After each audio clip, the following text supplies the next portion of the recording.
pemirsa, bersama saya Naya Mutmainah Baun akan membawakan berita tentang peraturan lalu lintas yang kerap menjadi masalah utama bagi kota-kota besar di Indonesia, contohnya di Kepulauan Selayar. Ketidaktaatan pengendara lalu lintas yang bisa menyebabkan kecelakaan dan kemacetan. Baik, langsung saja kita terhubung dengan rekan saya Ririn di Jalan Diponegoro, Kepulauan Selayar, tepatnya di Lampu Merah. Baik, terima kasih. Seperti yang Anda lihat, saya sedang berada di Jalan Diponegoro, tepatnya di Lampu Merah, di mana biasa terjadi kecelakaan yang mengakibatkan kemacetan. Tetapi, pada sore hari ini, jalanan di Lampu Merah terlihat aman-aman saja, walaupun ada beberapa pengendara yang melanggar peraturan lalu lintas seperti tidak memakai helm, bonceng 3, dan menerobos lampu merah. Sekian. Pelanggaran lalu lintas merupakan salah satu masalah yang memicu terjadinya kecelakaan. Hal itu disebabkan adanya suatu perbuatan pengendara melanggar aturan dan menganggap hukuman tindak pidana lebih ringan daripada kejahatan umum. Pelanggaran lalu lintas masih sering terjadi, baik di kota besar sampai wilayah pedesaan. Padahal, pemerintah sudah menetapkan aturan-aturan dalam berkendara, tapi masih ada saja yang melanggar aturan tersebut. Kebanyakan pelanggaran itu terjadi karena unsur kesengajaan untuk melanggar, hingga ketidaktahuan atau pura-pura tidak tahu terhadap aturan yang berlaku. Selain itu, ada beberapa faktor penyebab pelanggaran lalu lintas. Itulah sebabnya, kalau ingin membuat SIM, jangan mau yang instan. Dengan mengikuti semua prosedur dalam membuat SIM, setidaknya pengetahuan soal aturan, marka, dan rambu-rambu lalu lintas bisa kembali dipahami. Kebiasaan mencari jalan pintas. Kebanyakan orang melanggar rambu-rambu lalu lintas karena sudah terbiasa mencari jalan pintas. Kebiasaan ini semakin didukung dengan alasan lebih cepat sampai tujuan.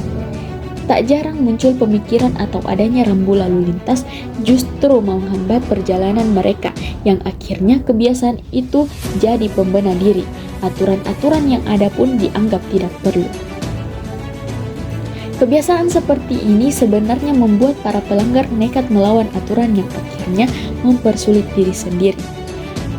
Fenomena ikut-ikutan pengendara lain, faktor yang mendorong seseorang melanggar berbagai kondisi jalan juga menjadi salah satu penyebab terjadinya pelanggaran, seperti jalanan yang rusak, kurangnya marka atau rambu-rambu lalu lintas, alat pengawas atau pengamanan jalan, serta fasilitas pendukung lainnya.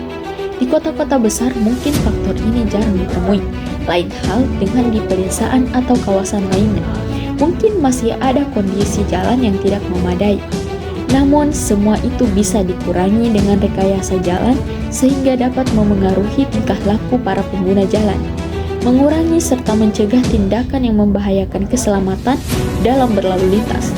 Dalam berkendara, kita tidak perlu mengenal situasi jalan aman atau tidak dari polisi, jauh atau dekat, bahkan penting atau tidak dalam melengkapi syarat keamanan dalam berkendara, sebagaimana aturan lalu lintas itu dibuat.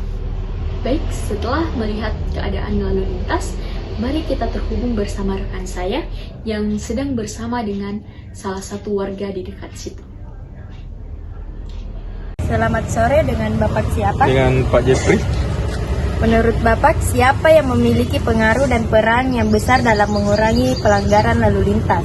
Kalau menurut saya yang punya pengaruh yaitu masyarakat itu sendiri.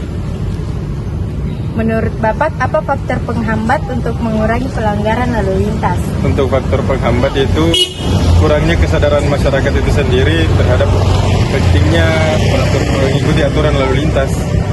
Bagaimana cara mengatasinya? Itu dengan sosialisasi, meningkatkan kesadaran masyarakat tentang pentingnya berlalu lintas dengan baik dan benar. Terima kasih, Bapak. Pemirsa, itulah informasi mengenai peraturan lalu lintas yang ada di Kepulauan Selayar. Mengakhiri pertemuan kita di trending terkini, saya Naya Mutmainah Baun mewakili seluruh kerabat kerja pamit undur diri. Selamat sore, sampai jumpa.